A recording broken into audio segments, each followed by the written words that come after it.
Jennifer Sienes here. I am here with my husband, Chris. I asked him if he would come speak to you today on this video because I think he has something very valuable to offer in the way of family. He has a unique experience, I believe, in his whole family. So I want him to share with you the things that set him up to be successful in living a life well lived. So why don't you share a little bit about that, Chris? Well, just in thinking about what you asked me to ponder about sharing, I think my mom and dad did a lot of their teaching through example, especially when we were younger, and then more in a teaching manner verbally, I think, as we got older. But I think a lot of where they came from as far as how they lived their life stemmed from their parents, because all of my grandparents, both of my mom's parents came from Ireland and left Ireland when they were very young, came through Ellis Island and ended up in San Francisco. And my grandfather came from Spain when he was 16. He left his family with his brother, came across and ended up in San Francisco, as well as my grandmother from Italy. So they were all immigrants, and my mom and dad both grew up in the Depression in San Francisco, and so they learned from an early age to work hard, to be thankful for what you got, and to cherish the things that are really important, family, and being able to provide for your family and things such as that. So I think that's what my mom and dad brought to the table for us. And one incident I remember from them telling me about, I was too young to recall it myself, but my father had a job after they had gotten married where he made good money and was traveling a lot. And then when my mom got pregnant and had me, I was the first child, he chose to abandon that career and go into a career. He became a teacher so that he didn't have to be gone for days at a time, and he didn't have to be away from home a lot. And so we grew up with a dad, my brother and my sister. My brother came 5 years after me, and my sister another, I think, 3 years after that. We grew up with a dad who was a principal and a teacher, and we had summers together, and we had him home for dinner every night. But he taught us how to work. We had an allowance, but we had to earn it. He talked to us about how to delay gratification, even though he didn't use those words, but that's what they taught us. They were very frugal. But we had a nice home. We always had food on the table.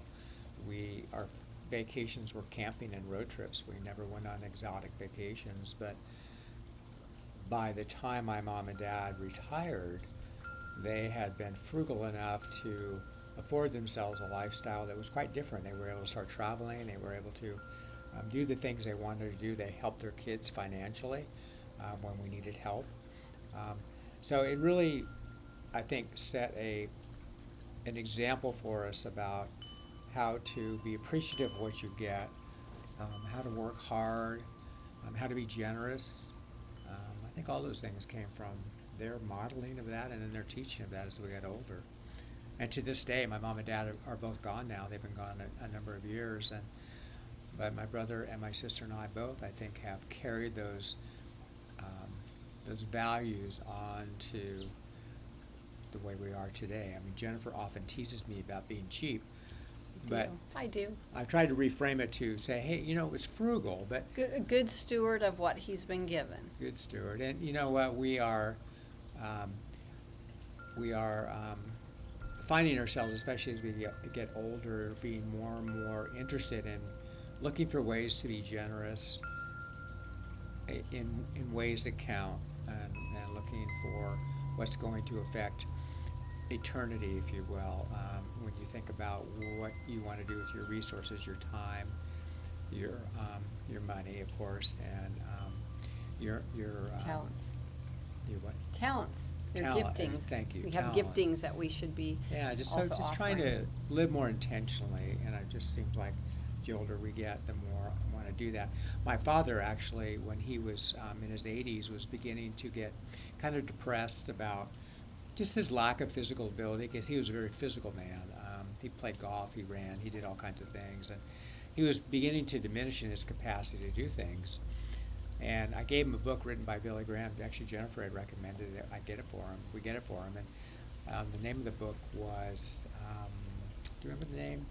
It was one of his last books Nearing he wrote. Home, I think. Yeah, or something like that. Home. Almost Home, I think it was. And Billy Graham talked about a life of service and how that fulfilled our soul the way God made us. And my dad really began to think about things differently. Okay, but first he was very offended that we gave him this book. A book about the end dying. of your life. Like, what are you trying to tell me?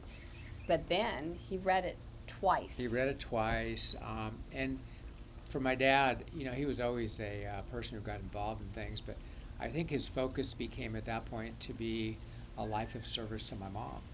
And I think he really began to do things for my mom that he'd never thought to do before.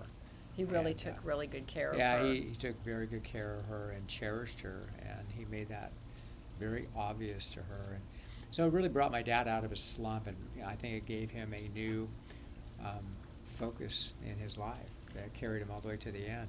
But also, I really think that that played out, and now he was an example, as we're not nearing the end yet. We don't need almost home quite yet. But as we're getting older, Chris is very good about serving me. I know that sounds kind of self-centered here, but I mean, he is, because I'm spending a lot of time writing.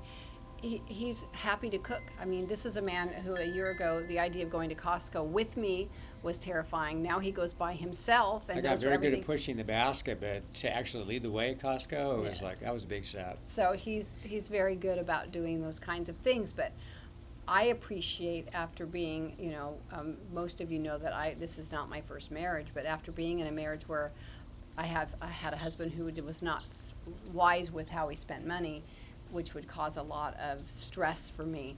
It's very comforting to know that we want for nothing because we don't want a lot. If that makes sense? We're not materialistic people, but we don't want for anything. And Chris has really taught me the value of not having debt, and all these things that he's teaching me were taught to him from his dad, and were taught from his dad, and I just think those are really critical lessons that we need to learn if we're going to live a good life. And when I was young, I don't know that I listened to a lot of what my parents said. It was as I got older, I recognized the wisdom in what they had to say.